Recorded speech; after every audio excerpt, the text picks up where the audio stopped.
All right, we are live. Welcome back, guys. Welcome back to Ipêcast.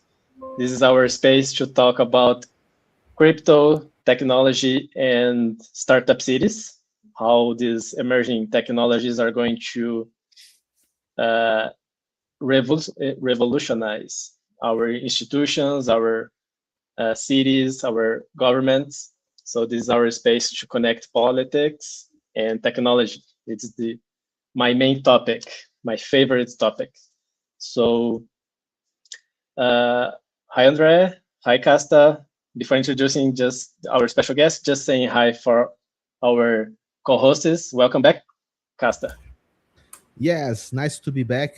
Let's give a good content to the audience. Hey guys, let's Amazing. go to another amazing conversation here. Cool. So before introducing our special guest, I want to remind you about IP Village. We are actually 10 days from the day to kick off IP Village. IP Village is Brazil's largest pop-up city. We are in our second edition. It's going to be insane and crazy. Uh, on the 10th and 11th, we are hosting Startup Society Conference 3 with a very, very top tier lineup. We updated the website, so you can go there and check. We are going to host several a large build-a-thon. Actually, the whole month is a large build-a-thon where builders from across the world can prototype an agentic city on chain. So how can we build new ID systems, new public goods funding systems, new visa, financial systems, and everything related to governments, but using emerging technology, blockchains and AI. We are going to host dozens of Web3 and AI workshops as well. We are going to host an AI day, a privacy day. So there's 2 hacker houses specific for these themes, and also several fitness and fun activities and tech-related activities created by the residents and the community. That is always the more interested ones. And we close with a demo day and a techno party on May 1st. This is our second edition of this party, and the first one was crazy, very, very fun. So today, our special guest is René Pinnell. He's the founder of Artizen. We actually are running a crowdfunding campaign there for IP. Is a match funding platform for art, science, and technology, which is blowing up the seasons. Like there's, I don't know, hundreds of projects and millions already raised. And we will talk about that. So yeah, well, welcome, René. Thank you for the intro. Thank you for having me. Thank you for trusting me enough to raise money for Ipê City on Artizen. We are nothing without our creators. So very, very happy to be here with you and to learn more about what you're doing and get a chance to fill in maybe some of the blank spots that people have in their minds about Artizen. Yeah, actually, I was thinking here that crypto is like a very powerful tool to crowdfunding, because I crowdfunded my first documentary. We raised around 20K. It was not a lot of money, but it was enough to. This was 2 years ago, and it was enough to produce the first episode of the documentary. And then now again, we are raising money from the community in crypto rails. And it's not only about the money, it's about forming a community around a specific team.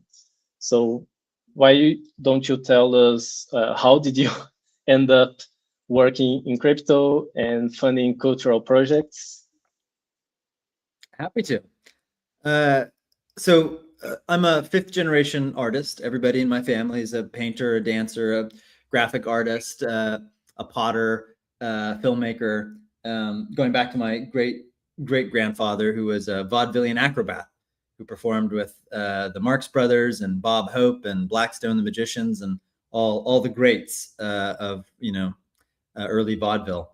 And I always thought I would be a creator myself, an artist, and I was for many years. Film was my first love. I loved making movies, and I went to school for making movies. And I seemed to be the only one out of my friends who had any appetite for the fundraising part. And it's not because I loved fundraising. It was just that I was okay at it. And whereas most of my friends just had zero appetite for doing that. And I was also really fueled. I found it a lot easier to do fundraising actually for other people's projects than my own. I think that's kind of true for a lot of people. It's like I could get super excited about somebody and then sort of advocate for them and champion them in a way that is maybe hard to do for your own work. But in that process, I learned how broken fundraising is. It's incredibly broken for every type of creative person, I think. Broken in different but related ways. Like in the film industry, you could talk about it as like a supply demand issue where there's just a lot of people that want to make movies, or and not that many distribution channels and not that much like distributed funding. It's very concentrated. And so as a result, everything is done in a very non-transparent way. Like the pockets of money and the relationships around money are like safeguarded. It is like the furthest thing in the world from an open system where you even understand what weird fan dance you need to do to attract the money. It's like, anyway, so it's broken in that way and many other ways. And then I got into tech startups, and because it was like, oh, this has momentum. There's money here, and it's still sort of like a creative venture. It kind of feels a little bit like movie making, in that you get a band of people together to go do something that feels crazy and ambitious and impossible, and it's a little bit like you're going to war or going on some frontier expedition to the North Pole. So it felt kind of similar, but it seemed to have a more rational capital formation structure, right? Like, there was lots of information about how do you raise money for startups. Like very little, is written on that in like the sort of filmmaking entertainment industry. And investors actually do want to meet you, right? Like they care about deal flow. They want to have their doors open. And so in that way, I liked the fundraising landscape in the startup world and better. But it had, so I went and did startups for a couple of years, but it had its own failure modes. Like you need to be an accredited investor to invest in startups, right? So it's like it like excludes a lot of people from actually being able to put money into the system.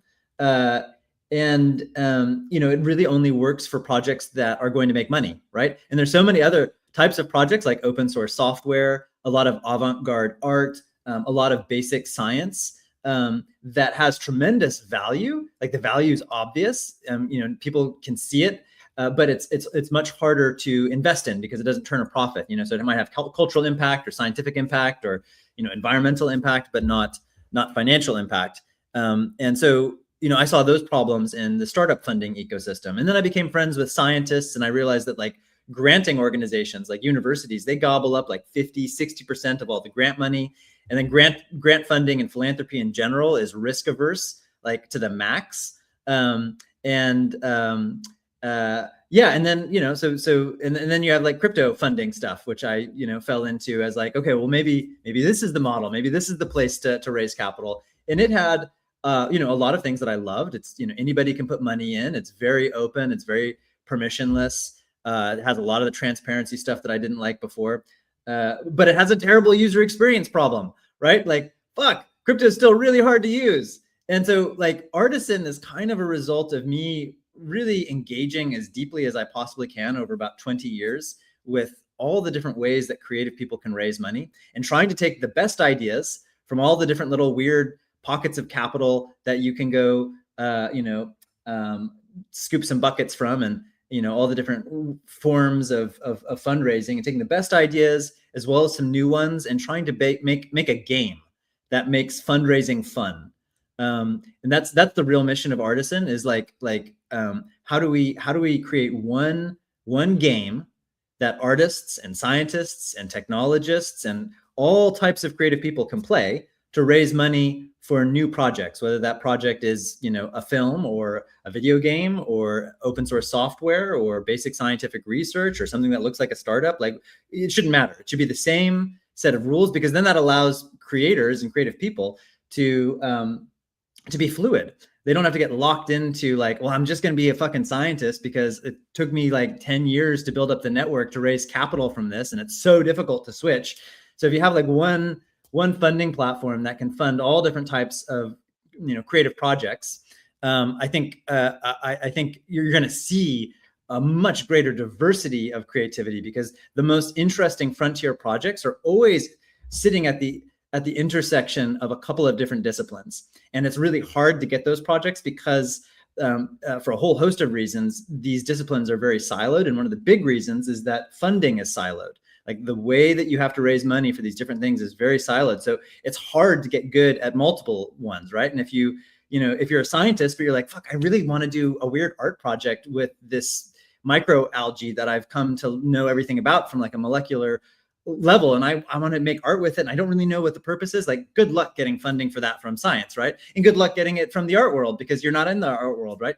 So anyways, having a unified platform, a set of fun, hopefully fun, rewarding, fair games that people can play to raise money, I think ultimately will facilitate a huge new renaissance in the world. And that's one of my big goals with Artisan. We need a new renaissance. Yeah, that's pretty cool. The platform is let me share the screen. I will show the platform here is. While you share, I'm going to eat a taco. Nice. Oh, this is the platform, and we are just talking before going live. That is quite easy to use, quite different from the usual experience of crypto native project that is like you're stuck with transactions and other stuff, and you can vote to sign out the popularity, to help the popularity of the project. You can buy artifacts, and so don't explain like more the mechanics, how the platform use because there's several elements. There's the funds. How do you connect? Mm-hmm. Why voting? Why there is an NFT which is the artifact? How these little pieces connect together? Yeah. So there's a couple of different objects in this game, and one of the objects are projects. And so projects can be on any topic. They're led by a creator. In this case, it's a group called Habitat Nature Connection, and their project is Future Zoo. And the first step is to just create a project profile, and you'll see that each project has what we call an artifact, which is a square media asset. Can't have text or graphic overlays. It needs to be some image, GIF, short video that captures the big idea behind the project.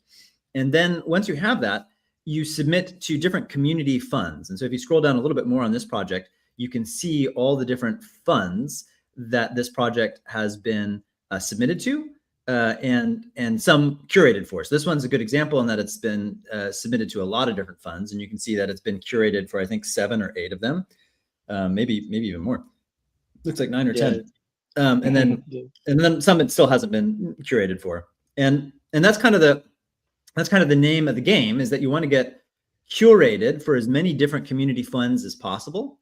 And the reason is that you get $1 in match funding from each fund that you're curated for up to a certain cap. And so if I get curated for 3 funds and I go raise money from my friends or my family or my supporters or my investors or my donors, whoever, I get $1 from each of those funds for every $1 I raise from a backer. And so you want to stack as many of these community funds on top of each other as possible. And then we also have mini games that we call boosts. And boosts are like little tiny competitions that generally last somewhere between 24 hours and maybe a week. And you are competing against the other projects on the platform for sales and votes. So we're actually, I don't know if you know this, but we're launching a new form of sales sprint. Should be live later today, tomorrow maybe, where we'll be giving cash prizes based on votes. Up to now, it's just been on artifact sales. And so that'll, give people that don't necessarily have access to capital, but have engaged large followings, another path to raise some money. But anyways, these boosts are great tools for getting people to activate their biggest supporters week after week. Because if you're fundraising for a project, one of the things that I've learned across all the different disciplines is it's all about momentum. And momentum is the single most important thing when you're fundraising. And so it's hard to build momentum. It's hard to convey momentum. And one of the things that's hard is that you don't always have something to talk about to your backers, some actionable thing for them to do. And so these boosts, one of the things that makes them really valuable is that whenever we run a boost, it's another excuse to reach out to all your backers and say, hey, I'm competing in this week's Wild Idea Boost. If I raise more money than anybody else this week, I get $20,000 cash prize. Or if I come in second, I get $5,000. And if I come in third, I get $2,000. So if you're ever thinking about giving, now's the time. Oh, and by the way, this weekend, they're doing a match boost where even if I don't win the sales sprint, any dollar that you contribute, I get an extra, 2x or 3x or something like that. And so you're giving these time-bound moments where you're forcing people to shit or get off the pot. You're forcing them to make a decision, because so often people will say they want to support, but it's always mañana. It's always tomorrow. It's never right now. And so these boosts are a really good technique for saying, it really is right now. Like if you want to, if you're ever going to give, like it's now. Now's the moment. Anyway, so, and we'll probably come up with a million other little games, but that's the real idea, is that like we want to have games where you are more successful at fundraising, the more people who are putting energy into your project or putting money into your project. So those are sort of like the things that you compete on, and the more people vote on your project, the more people contribute to your project, the more match funding, the more prize money, the more boosts you're going to win, and ultimately the more money you're going to raise in total for your project. I will hand the mic to the guys, but before, the way I see is you manage to connect several pieces, which is, one is design. It's the good design. It's the right rails, which is crypto. There's gamification. There is a very, very clear gamification part that is it works. It just works because people get excited, and there's the time window that you need to put the money. And this kind of, and also there is the storytelling part, which is also, it's another very important pillar. So when you connect all together, it seems like you manage to create this momentum and drive and channel money for this one. But go ahead, guys. I'm pretty sure you guys have a lot of questions to do. Yes, I'm really curious about how were you able to kickstart that? Because once the platform is running and you already have investors that are getting this idea, going with the games, and the ball is rolling, you can see how it grows on itself. But I think that it should, I don't know, but I think that it must have been hard to get the start. Like, who were the first ones to go with the idea, and how to provide the first funding and the first rounds? How did you end up, how did you do to get that off the ground, man? I'm really curious. High pain endurance, that's one thing. And high persistency. We start, I got the idea for this back in 2007. So almost 20 years ago. I have a picture of a whiteboard where I diagrammed it, and it's more or less what we have now. And so you've got to be able to keep the flame going for a very long time.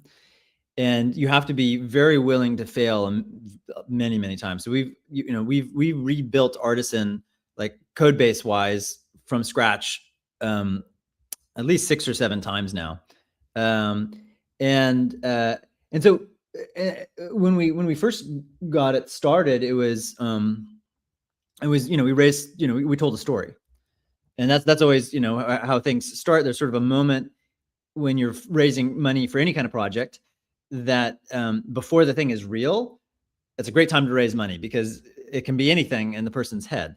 As soon as it becomes real and you launch it, then it's a whole nother set of things you're measured by, right? And so you sort of like, you want to go raise as much money as you can before a thing is real. And then the game is like, oh, fuck, I've got to go build something real enough to go get more money. And so that's what we did in 2021. Oh, so I had a company before that was trying to tackle the same problem. And this was in 2013, 14 that we started it. And the thesis back when I was doing that version of this idea, the company was called Kaleidoscope. And my bet was, this was right when VR was having its resurgence. Meta had bought Oculus, and it was sort of a starting gun to a lot of people that are like, okay, this VR thing might be real. And so I had this bet that if we just started funding projects in the VR space, that it would give us a lot of ability to experiment with different ways to raise money, because it's a new industry. It's multidisciplinary by default, because you're having to have storytellers and artists and coders all play nice together. Anyway, so we were just like, let's just keep funding things and trying to raise money in whatever way we can, and eventually we'll have some insight that we think is a scalable product. And so we did that for a bunch of years. We funded about $34 million worth of really cool VR stuff. None of it made any money. It was all like money that we basically raised from sponsors, essentially, cool tech companies that wanted like interesting projects that demoed their tech. Obviously not a scalable thing, but it did teach me something about sponsors as like a concept, like pool of capital, which we're trying to tap into now with Artizen. You can sponsor these community funds, and that's actually what I'm focusing most of my attention on now, is having to grow the sponsor base. Anywho, in 2017, we started a grant program. It was our version of a grant program, because I fucking hate grants with a passion. And our version was like, well, let's have the community decide, right? And it was just a small dollar grant thing. And that sort of opened up this year-long exploration of how do you do community curation. And then once we sort of figured that out, after spending about a year on it, just as sort of a side project, then it was like, well, this is actually working pretty well. We can't just fund these ourselves. So how do we crowdfund curation, and also how do we crowdfund these grants? And we that started to work. And then two things happened sort of more or less simultaneously: the pandemic, and then Stripe canceled us. And so those two things basically killed the last company, because most of the money we'd make was a very event-based thing. We'd get a cohort of amazing projects, and then we'd host a physical event where big brands would come and see these projects, and then they'd sign on. We'd shake the money tree and get some money from those people, but it was all tied around these events. Anyways, pandemic killed that company, and then Stripe killed this little nascent grant thing. It was just too weird for them. It was like an automated thing. It was just like, we're too small for them to care about, and the model was too weird for them. We use Stripe now. We like Stripe. Like, Stripe's great for traditional payment processing, but I sure was pissed at them back then. Anywho, we had gotten enough insights there that we're just like, well, let's let the old company die. Let's go tell a story, and let's go raise some money, and then let's try to go build this thing for real. And so that was 2021. And so we started with some money, and then that basically got us through about $1 million worth of experiments. Like, if you go to Artizen right now and you click on like seasons, you can see how much we've awarded every season. And there's like an experimental season. I think it was like 800,000 something or other. It was just us trying lots of different things, most of which didn't work. And then we started to formalize these ideas into a proto version of Artizen with season 1, and creators raised about $50,000 in season 1. It was mostly our money still. Season 2, they raised like 300,000. and it was like maybe half our money, half creators. And then it's grown and grown and grown until last season creators raised 1.2 million, and our money was it wasn't half. It was about maybe a little less than half was our money, and the rest was creators. And this season, we're only 2.5 months in, something like that, 2 months, and creators have raised close to 5 million. And our money is a minority of that money. It's still too much. We're still, we had to raise money from investors, and like right now it's like, it's under 50% is our money, somewhere around there. But it really needs to, that number will shrink over time. And that's the basic idea, is that like we're like right now it's like creators and their supporters are mostly that side. And then it's like me and capital I've raised from investors and a little bit of sponsor money. And the next big thing is, how do I grow sponsor money? So it's sort of like 3 pools of capital. Then it's like me, our investors around our endowment, sponsors coming in for these community funds, and then fans. And then that endowment, I always want to have the endowment paying out. I think it's just going to be, that's going to be like, I'm going to do like a strategic retreat, hopefully, to just focus on how do I grow the endowment? How do I get, individuals, companies, venture capital, anybody that wants to make a buck and believes in the mission to put money into this endowment, or just to see their capital go to good use. And then have community funds be really supported by individual and corporate sponsors. That's a long-winded way of saying how did this happen? It's like starting a fire in the rain, right? You start small and you try to, keep it shielded from the wind and the water until you have something that's dry and you get a little spark going, and then you just blow on it and add a little bit more and a little bit more until it's a blaze that's very hard for wind and water to put out. And we're not there yet. I think by the end of this year, will be a proper bonfire. I think we have a non-zero chance of growing to over 100 million before the end of the year. Yeah, that's pretty cool. Cool. And one question about that is, what's your pitch for funds? Like, how do you, what's the incentive? It's like attention. It's like, so each community fund can make their own rewards. So a community fund can say, if you put in $10, you get this. If you put in, $1,000, you get that. And you guys are fairly familiar with sponsorship because you do events. It's generally when you're doing events, you bring in sponsors, and they, you have the platinum, gold, silver, bronze tier, and they come with, different things that gets that brand in front of people. And so, we'll allow the people running these community funds to experiment with that. I'm less interested or convinced that that's going to be like the thing.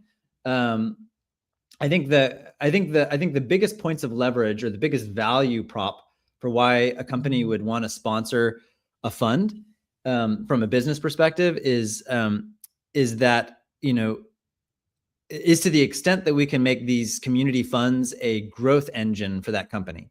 And the way that you could do that is each fund has a list of criteria that projects must adhere to.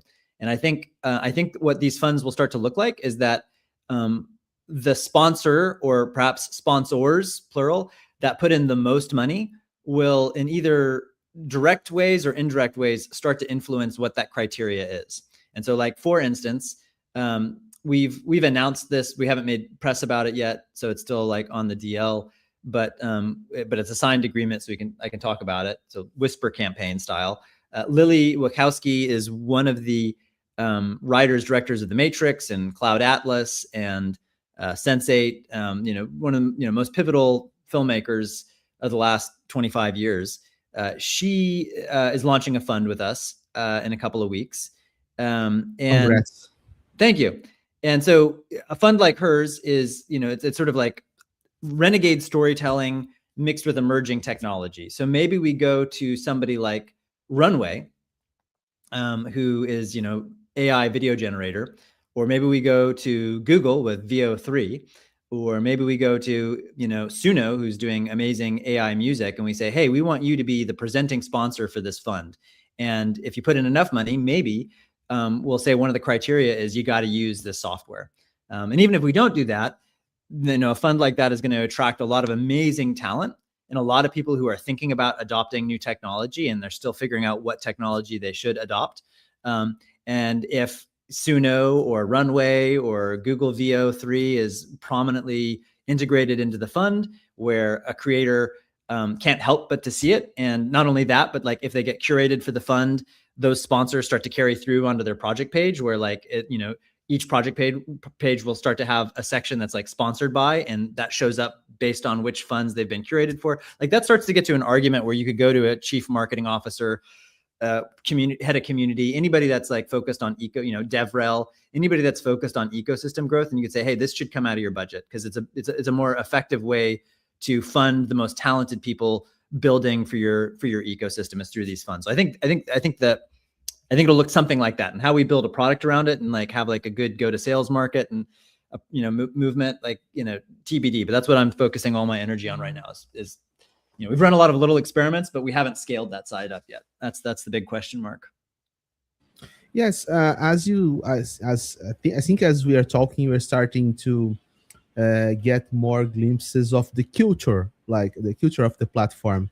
And as you stated from the beginning, trying to raise money for unorthodox ideas that the more traditional venture capitalists are not like eager to invest on, you really need to bring more to the table than just money. Yes, of course, there is aspects of returns expected from investments, but I see that there's also your platform allows for more incentives than just like ROI, expected return on investment.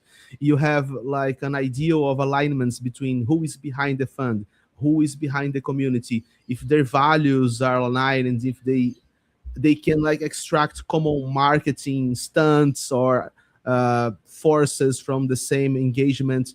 So I see that why it took so long, but I can also see why it works, because you are bringing some incentives for a new kind of matchmaking between capital and values and common interests that it's simply not available in the traditional playbook of venture capital. So it's really like everything comes together as you start to explain more about what you're doing. So really interesting. Thank you. Thank you for the kind words. I appreciate it. Something I'm curious about is that what would be the big dream in maturity? So what would you think in 10 years or something in full maturity? What could you achieve? Yeah. So the way I think about this is how much money is currently being spent on human creativity. So how much is the world spending on art? How much is it spending on science? How much is it spending on new technology? And you can, define what that market looks like, but it would include venture capital. It would include crowdfunding. It would include large parts of philanthropy. It would include large parts of corporate R&D. And depending on how you slice it, it's somewhere around 7 trillion a year is spent on human creativity broadly. And if you put that in context of what global GDP is, I think it's like now it's like 110 trillion a year, something like that. And so you look at like, well, how much are we spending on human creativity? It's less than 6% of global GDP. That's crazy, and it's crazy because where does wealth come from? It comes from artists. It comes from scientists. It comes from technologists. It comes from creators. All the good stuff comes from creators. All of our material prosperity, our health, it comes from us investing in creativity. Why are we spending so little? So one of the big visions for Artizen is we don't want to just become the dominant fundraising platform.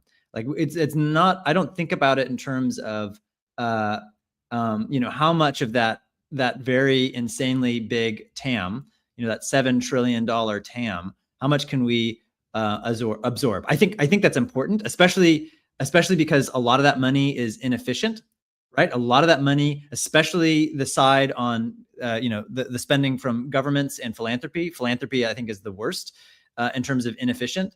Philanthropy is so risk averse. Philanthropy so much of it gets eaten up in heat waste from administrative bloat.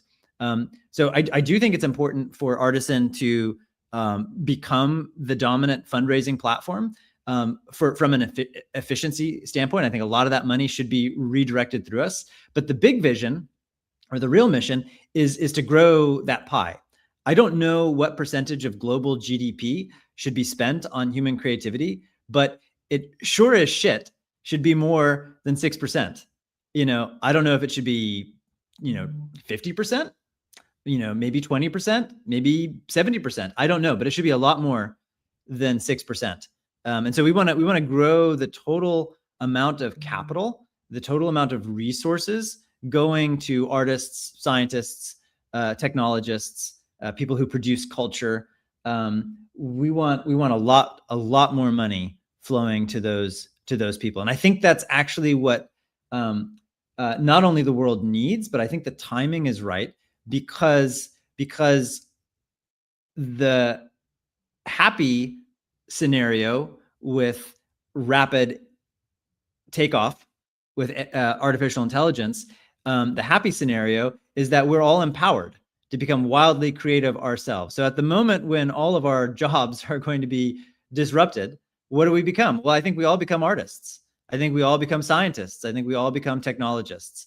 And so I think we need a lot more funding to go to the humans that are going to make that their job. They're not just going to become a plumber. They might still do plumbing, but they'll elevate it to the level of an art form. And they might not, be a radiologist anymore, although those seem to be actually on the rise. I think they'll go to the frontier of whatever that discipline is and elevate it to a high art and a high science.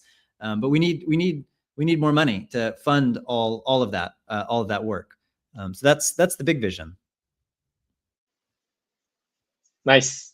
The second half of the conversation, I want to go in the direction of how to use these principles, these ideas, and apply to new institutions, new cities. How can we use these mechanisms to fund a hospital or having a public shared, goods. Yeah, public goods, like all the messy stuff that communities have to fund and that are so difficult to coordinate funding around. Yes. I very much view Artizen in that vein.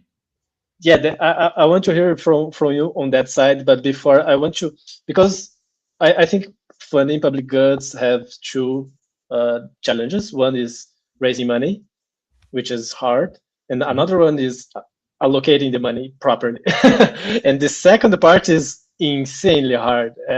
Crypto is terrible. Like we waste a lot of money in things that don't have any value, and at least in my opinion, or at least in part of that money.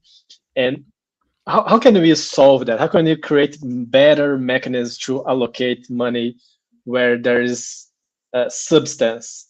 Mm-hmm. Mm-hmm. Yeah. So I think every network state, every pop-up village, every experiment in forming community online and in the real world needs to have some mechanism for pooling capital and then allocating that capital. And that's very much what I think of in terms of community funds. So I think what we're building with that side of the product is a mechanism where people who care deeply about a particular topic, whether that's African basket weaving or somatic dance or a specific network state or a specific pop-up village, it gives you a place to allow many different types of capital, whether it's a credit card, debit card, crypto, whatever, any store of value. Ideally, we're pretty broad right now. We want to get more broad, so that literally any store of value can flow together into a shared pot, and then you have mechanisms for that community to select the very best projects, to say yes, these projects are furthering the mission of this fund and of this community that's formed around this fund. And we want these projects to receive support. And then, so that's sort of like, a quality level, right? Like that's like, we're not really looking at like, is it viable or how much support it is. You're just saying like this idea fits us. Like it's a good idea for us. And we don't know if it's going to work or not, or how much money it should receive, but we think this clears a certain quality bar and fits the general focus of this fund. So that's like sort of the curation layer of Artizen. And there's a lot of different ways that you can do it. And it'll continue to evolve, but basically people vote. And then you have a smaller group of people, probably very soon, like days or weeks, mixed with AI agents, review all of those projects, consider how deep or broad the voting is, consider the comments that are made on those, and then ultimately, have a binary switch get flipped. This is approved or this is not approved. And if it's approved, then it has access to the money that is in the pot. So the next question is, how do you decide how much money should go to the different things? If we're looking at it in terms of a network state, how important is a hospital versus, a nice track where you can get a good exercise, or, public sanitation, or, all the different things that you'd want to spend money on. How do you decide how much should go to what? And that's where I think the project and the creator behind the project and the community around that project really steps up, right? And that's where like funding gets allocated to those projects based on how much money the creator and the people who give a shit about it can put into that project. So there's some, it's a more rational way of saying, we want to fund all these projects, but we're going to fund the ones that have enough support, enough heat, where people are actually willing to open their wallets and put money into the project. So anyway, I think, I think that's all you need to fund the activities of a network state. I think you need something like Artizen. And so I very much view ourselves as part of that movement. It's something that I believe in on a moral and ethical standpoint. I think we need more cults. I'm pro cult, because all a cult is like an extreme form of like human coordination. Like we have this belief system. It might be weird. A lot of those ideas will be bad. A lot of these communities will die. But some will really work. And they'll be like, people will realize, oh, this is a whole nother better way of being together in community, and finding the values that align with, your belief system, and having a, huge plurality in that. That flourishing of different societies is so healthy. It's so healthy. It's so needed. I think about it through the lens of creativity, right? Like different communities produce different types of, it's like, why did Black culture produce so much amazing American culture? I don't really know, but it was because it had its own distinct culture, right? So there's so much value in having highly diverse societies, communities, civilizations, even, because different kinds of ideas will thrive in those environments. Different types of creativity will get to be expressed. And that's how that's how you discover where the frontier is. And when you're exploring the frontier, that's how you discover, new continents and new whole ideas of the knowledge tree, whole new branches that you didn't know existed before. Much I could say on that, but I'll stop there.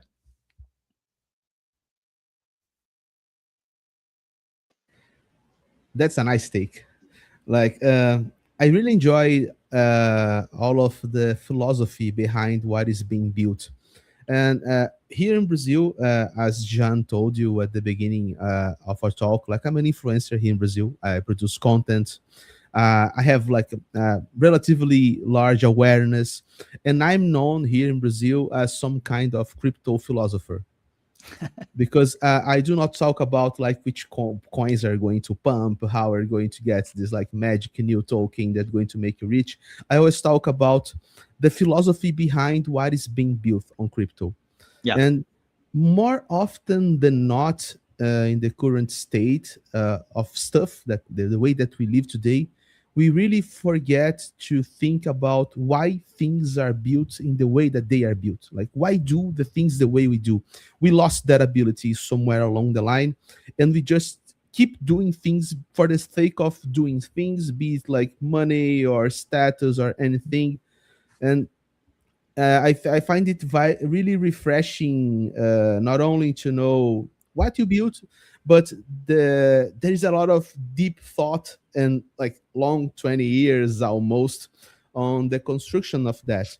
I think that we should, Andre and Jean, also take like a closer look on René's platform, because I think we can like really couple lots of our efforts there, be it on the money side or on the work side.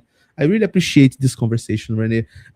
More than questions, I really want to give you feedback, because it's, for me, it's been really enjoyable conversation and really a refreshing take on the way that we look at how money move people and how people move money. So thank you for your presence here. Thank you for creating space and welcoming me. I spend most of my time thinking about these things in my head. It's nice to have other people listen. Definitely. And like just a small note on your comments as well. For me, it's quite shocking how different, like the orders of magnitude of difference from the current state, like the governance system from the current one, from the new one, the alternative one, the crypto one, because you are saying basically that decentralization of decision making, decentralization of capital allocation, it's better, but it's not only that. There's the transparency. That's like if you are just running on chain things, it's very transparent and you can verify. And when you look to the nation state side, it's like the opposite. It's closed. It's insanely centralized. The scale is hundreds of millions. For example, here in Brazil. So imagine you have like just a small amount of people taking decisions in trillions of dollars, which is like completely insane if you think about it. So when we run these experiments, not only about, oh, this cool app, or it's really a new paradigm. And we run pop-ups because it sometimes is messy to understand the technicalities and crypto and all stuff. So letting all this aside, let's keep it real. Let's run a pop-up city here, a tech village, and you can experiment. So you can. Oh, right. I guess this is when we should plug that we're doing an event together. I don't know if we've really plugged that. I don't think we've done a good job of that. Absolutely. Yes. Talk about your event. I want to learn more from you about this event that's happening in next month. And then I want you to tell me how Artizen's engaged, because I'm so busy. Like I've said, yes, we're doing it. I still don't really know exactly what it's going to be, but I'm excited to see what it turns into. Absolutely. So basically, we are running this tech village here in Brazil for a month. It's just a space where we run workshops, talks, and experimentations. We run a build-a-thon. So the whole community, hundreds of people come together for the whole month and prototype a new city on-chain and with agents, basically using this main two digital technology. And like, it's crazy how much creativity we see in a matter of 1 month. Last year, we produced 30 new apps, more than 30. And now we want to produce more than 300 because nice. we are experimenting. We are just hosting meetups and workshops, 1-2 hours workshops. And now Cloud Code is like insane. You produce in 1 hour a working, a very, very powerful app working. So we'll see. So we are hosting hacker houses. We are going to have a AI house, a privacy house to experiment with privacy technologies, ZK, and other stuff. And we are going to have a Artizen house. Yay! So last week we are hosting an Artizen house. Thank you so much, René, for making that happen.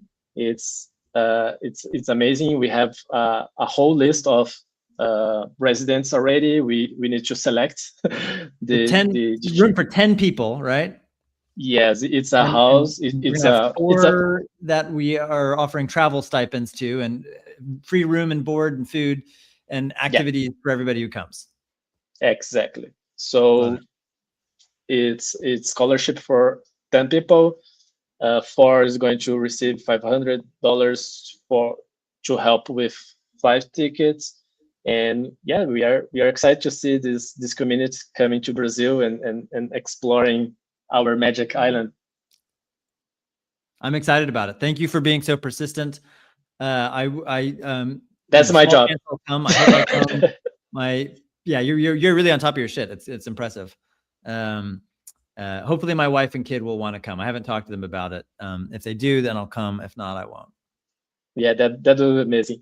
I want to open for final questions, guys. André, Costa, do you want to explore more? We have a lot of things to ask, but we have only more 10 minutes. I think that maybe you could elaborate more on your relationship with network states, because we know that you are very connected with this stuff. So maybe you could talk a little bit about that. Yeah, I mean, there's sort of two strands. One is my buddy Ross Ulbricht, who I grew up with. He went on to create the Silk Road, and we're roommates and hanging out every day in the last year before he was arrested. He kind of turned me on to libertarian thought, and I was always very I've always loved any new idea that I haven't heard from before. And Ross was unlike, I grew up in Austin, Texas, very liberal city in a red state. But my father's side of the family is not in your face, but polite conservative Republican. And my mom's side is sort of raucous, rowdy, liberal Democrat.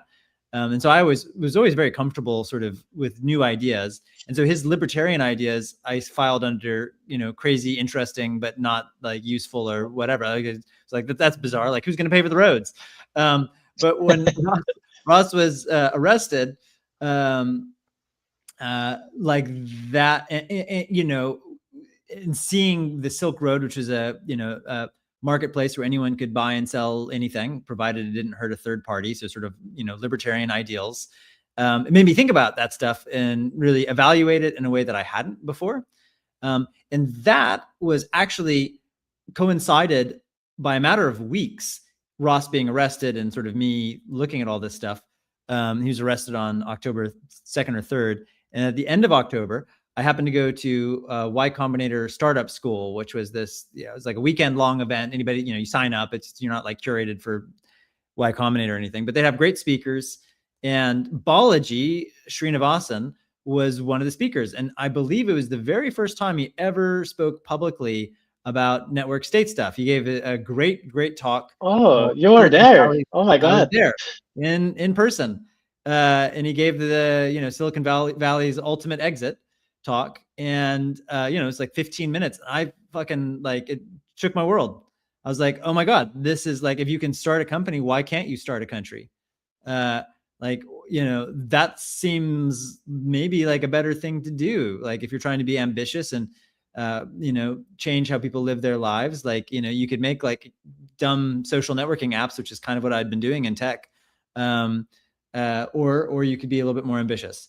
And so it was sort of those two things that got me thinking about network states. And then when Balaji came out with his book, I read it as soon as it was published, and had just been a fan and hadn't realized until recently, I'd say the last year or two, that what I'd end up building was highly applicable to that movement. So it was sort of like I viewed them as unrelated obsessions until I realized that oh shit, yeah, one of the limiting factors, maybe the limiting factor, is how to coordinate capital and people.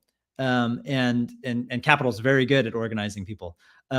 And so if you can give communities the tool for organizing people, capital, I view projects as sort of the people side. And then of course, the capital bit is these community fund side.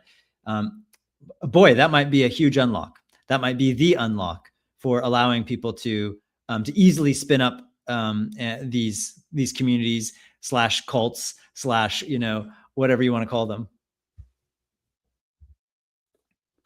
Cool. That's amazing. I didn't know that. It was a really, really privilege to The guy be is an in the. OG. For God's sake.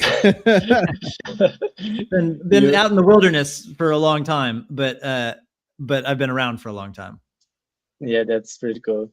That's pretty cool. I just met Balaji, start following on 2019 when he started, and then 2020 when he's starting talking about the COVID and then so on. Pretty cool, pretty cool. Man, Yeah, he's brilliant. Highest per minute like idea generator in the world. Yeah, it's pretty insane, pretty insane. I'm a big fan, and really excited about the network school as well. So we partner with Balaji, so we are giving 1 month free, to a selected builder in Ipêcast City. So, and we are going. I'm always go to Singapore to the conference, so we are going to spend some time there as well. So that's another. I've been waiting for the right moment to engage with the network startup school thing over there. It's so hard because the same reason I'm struggling to go to Brazil. You know, family unit is very interdependent. But maybe this will be the year. Maybe this will be the year. Yeah. I think you are going to blow. It's going to blow your mind. Like this Forest City is like it's an artificial island built by the Chinese. It's like solar punk city is like crazy, and they are establishing the network school there. It's pretty beautiful. Yeah, I've seen it. I've been approved. I applied, and then I just chickened out, and I was like, I can't do that. I can't be away from my family. Amazing, man. Really appreciate your taking the time. Really interesting stuff you're building. I will keep looking closely and really excited. But if you can come to Brazil, we are going to host there, and looking forward to meeting in person. If not this year, the next one. Yes, absolutely. Big fan of what you guys are doing. Nice to meet you. Thank you for being so generous with your time and giving me a space to talk about my favorite topic. Absolutely. And for those who are watching, go to ip.city. We are 10 days from Ipê Village. It's going to be a very interesting immersion in emerging technologies if you want to learn about AI and crypto and actually build stuff. And because everyone is a builder now with vibe coding, feel free to apply and come to Florianopolis. We are going to have AI house, crypto house, and Artizen house with only cool people and smart people. So I think that's it, guys. Thank you very much, Casta, André, René. See you soon. See you guys. Thank you so much. Bye, everybody.